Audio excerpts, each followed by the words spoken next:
Assalamu alaikum, welcome back to my channel. I wanted to talk to you guys about heartbreaks and the conclusion that I've come to, what causes them, and how to stay away from it. Because in my experience, I think there's two types of heartbreaks. There's the heartbreak, this is the extremely painful one. The one where you had absolute attachment to something, whatever it may be, a person, a car, a business, whatever it is. You had absolute attachment to this thing, right? As in borderline shirk, because you have on your mind that, you can't live without this thing, or that without this thing, you won't be as happy. You basically, in other words, you've allowed this thing to master you, right? That is the most painful kind of heartbreak, because when it's removed from you, you will feel it. It will hurt. The other kind of heartbreak is the one where you're not attached. Well, you have an attachment to this thing, but it's not an absolute attachment. You are still aware that at the end of the day, Allah subhanahu wa ta'ala is the one that can give you these things. He's the one that can give you the peace. He's the one that can give you the happiness, the contentment. And even if that thing was to be removed from you, it would hurt, but it wouldn't hurt as much as the first type of heartbreak, because that Allah subhanahu wa ta'ala will replace, that Allah subhanahu wa ta'ala will give you more, or there was a lesson there for you. It won't be as painful, which is good. This is the kind of heartbreak that we want, because you don't really have a say in this type of heartbreak, right? People will hurt you, things will hurt you. Allah subhanahu wa ta'ala has different plans for us, and that's fine. You could be doing your absolute best. You could treat people the best way possible, and at the end of the day, you could still end up being hurt. But the difference is, with this kind of hurt, it's a hurt where we know that there's a purpose, that there's a lesson. So even though it will be painful, it won't be as painful. Do you know what I mean? I read, there's a verse in this book called Don't Be Sad, and the author was talking about not expecting gratitude from others. And let me explain what he meant. Don't expect gratitude from others, because if us as humans, right, Allah subhanahu wa ta'ala does everything for us, and we still fail him, we still don't do right by him, what makes us think that other humans, just like me, just like yourself, what makes us think that other people won't hurt us? What makes us think that other people will be grateful to us at all times? What makes us think that other people will not do things, they will not fail us? So that kind of heartbreak is a healthy one, right? That's okay. But the one that I really want to talk about is the first one. The one where you have absolute attachment to someone, something, or a place, and then you get to a stage in your life where you no longer have access to that someone, you don't have access to that something or that place, and it hurts. It will hurt because you being attached to something is also linked to so many chemical balances up here, right? You are chasing after that one feeling that you get from that somebody or that something. And if there was a way for us to be people who get attached without our brain being involved, I believe heartbreaks would be less painful, because then you'd be able to just detach from that thing like this. But because attachments are linked to chemical balances, are linked to things like the oxytocin, to dopamine, to all these gases that are released once you get that thing, or once you feel that comfortability with that person, when that thing's removed away from you, it's like drug withdrawals. Literally, that's what it is. It's like a withdrawal from going through withdrawals from a drug. So the first heartbreak, not only will it affect you up here because of the withdrawal symptom that you're going through, the gases, it will also affect you here, right? And let me explain. So the gases up here, you've been attached, you have absolute attachment to something. The gas is up here, you're no longer getting it because that someone or that thing has been removed from you. Okay. The withdrawal symptoms are now causing emotional distress. Emotional distress will affect your heart, right? Heartbreak has actually a scientific name that's called something cardiomyopathy. Is a Japanese name. I can't remember the tabotsi. I'll find it and I'll put it up here. Something cardiomyopathy. And what that means is basically when you are severely emotionally distressed, it affects your heart. It affects your heart because you've gone through so much emotional pain, right? To the point where now your heart, our actual hearts start to shrink. It changes shape. And you know, when something hurts you so bad that you feel it, like you physically feel it, even though it's mentally, you still feel it physically. That's heartbreak. That's that cardiomyopathy. That's your heart changing shape. And it can kill you. It can kill. Absolute attachment to something and then having that thing removed away from you can kill you. If you're not careful, it can kill you. It is something that can heal. You can feel better after a while. But if, you know, this is a persistent thing, you've been going through this kind of heartbreak for so long, there have been people that have died from this.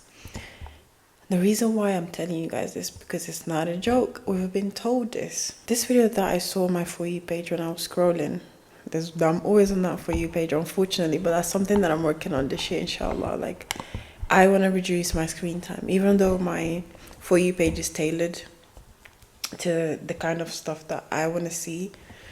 I still want to reduce my screen time. But anyway, in the video, the woman was talking about the fact that she's always yearned for love. She's always been somebody who enjoyed romance, who read so many romance books, who watched so many rom-coms. And she's always wanted that for herself. But it got to a point in her life where love consumed her. And it consumed her in terms of that's all she wanted.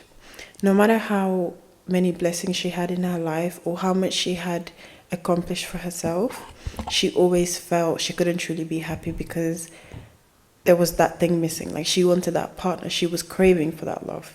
She then went on to tell us that when she finally found this person, he ended up hurting her, like breaking her heart so much to the point where she's now at a place where she's traumatized. Like, she's not looking for love. And she said something that was very important in that video, which is why I'm talking about it. She said that she feels free because she's no longer consumed by this thing, by this feeling of once I find love, once I find the one, I'll be complete, or I'll be at my happiest. And now she's got peace of mind. She can enjoy the things that she has regardless of the fact that she doesn't have somebody. She was a Muslim, but me as a Muslim woman watching it, I'm thinking of it in the Islamic perspective. Because to be honest, we have to think about everything in an Islamic perspective, right? I'm watching it and I'm thinking to myself, see, this is why we're told that we are allowed to have desires. You're allowed to want things for yourself, but they should not master you. They should not be the only thing that you are focused on. They should not, like, your happiness and your life should not depend on you attaining this thing, because it gets to a point where that is borderline shirk. How do we know that this feeling of something is missing? Because 9 times out of 10, when we feel like something's missing, we tend to think that it's the opposite gender, right? You think that it's a partner, it's love that's missing. How do we know if that feeling that you're feeling is for the partner or if it's a relationship with Allah subhanahu wa ta'ala? If this desire that you have, right, it's taking over your life, you are consumed by it, it's all you think about, it's all you make dua to Allah for. You think that once you get it, your life will be better. You think that once you get this partner, they will bring you closer to Allah. You think that once you get it, you will be happy and content. It's not a partner. It's not a partner. It's calling you to Allah subhanahu wa ta'ala. When you feel like that, because you are already building this pre-attachment to somebody that isn't even here yet. It's not the partner. It's not a husband that you're looking for. It's Allah subhanahu wa ta'ala. Because we all know that we have this natural, Allah subhanahu wa ta'ala put in every single one of us, Christian, Muslim, Jewish, we all have this natural fitra in us that will call us to God, regardless of the fact that, regardless if you will listen or not, we all have it. So most of the times it's that. That's what's calling you. It's Allah. Because that complete, absolute attachment, dependence, you thinking that life will be better, it's not the human that's going to give you it. It's not the car. It's not the business. It's Allah subhanahu wa ta'ala. And if you allow yourself to keep thinking that it's the partner or it's the thing that's going to make you get that, that's going to make you happy, it becomes shirk. You become attached to it, where before you even get that thing, it consumes your life. And then when you get it, it will hurt you. Yasmin, what's her name? Yasmin Mohagid. Yeah, she's got a book called Reclaim Your Heart, and she explains attachment so beautifully. I recommend go read it. And she says that pain, like hurt, sometimes is a sign for you to let go, right? It's a sign that this thing is not good for you. And we all know this, obviously. If something's painful, let go, right? Pain caused by attachment, that is. Not just any pain. Pain caused by attachment. And then I also watched a lecture by Dr. Haifa Yunus, and she was saying something very similar, that, you know, we are allowed to want things. We are allowed to have our desires, to ask Allah, to make dua to Allah for things. But that we should be careful in that, because if you are consumed by this dua, you are consumed by this thing that you want so badly, and you have this attachment for it, like the type of attachment that will cause you the first heartbreak that we spoke about, you need to be careful, because even if Allah does end up giving you this thing, let's say it's a husband that you've been asking Allah for like so desperately, and Allah ends up giving you this thing, there's a chance you could be tested with it. You could be tested, and Allah could He could either remove that thing, or you could be hurt by that thing. And we all know that there's nothing bad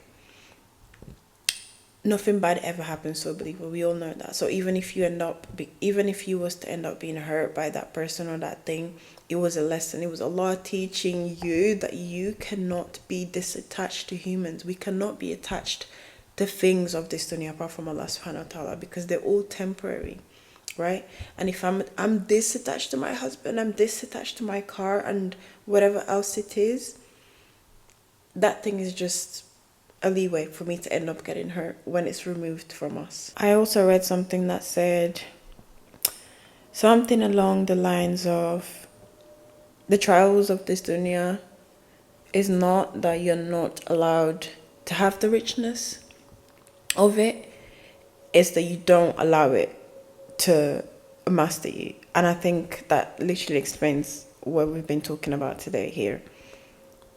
You can want things for yourself, but as long as you remind yourself that at the end of the day, you are not looking for the peace, you are not looking for the contentment or the happiness from, like, that thing is not going to give it to you. It's only Allah, because He provided you with that thing. Allah will provide, Allah will give you that thing. You should be fine. There's nothing wrong with asking Allah subhanahu wa ta'ala, Ya Allah, please make me rich. Ya Allah, please give me this. Ya Allah, please give me a good husband. Ya Allah, please give me whatever it is.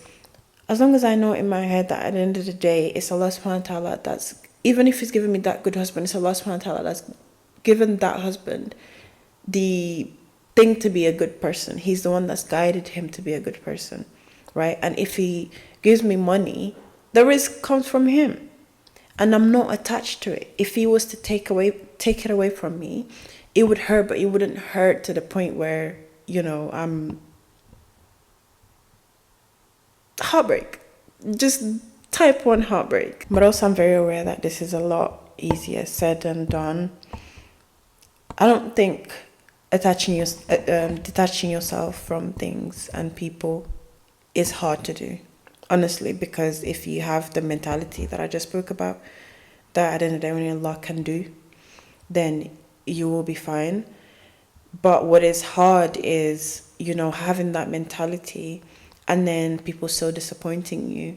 You will still feel that pain, but like I said, it's a different kind of pain. Honestly, it's a different kind of pain than the pain of somebody who's absolutely attached to something that's not for them, something that, even if it was for them, they loved it in such a wrong way. They loved it in a way that they should love Allah subhanahu wa ta'ala. Now they've been tested with it all. It's been removed from them. Yeah, that's what I wanted to tell you guys today.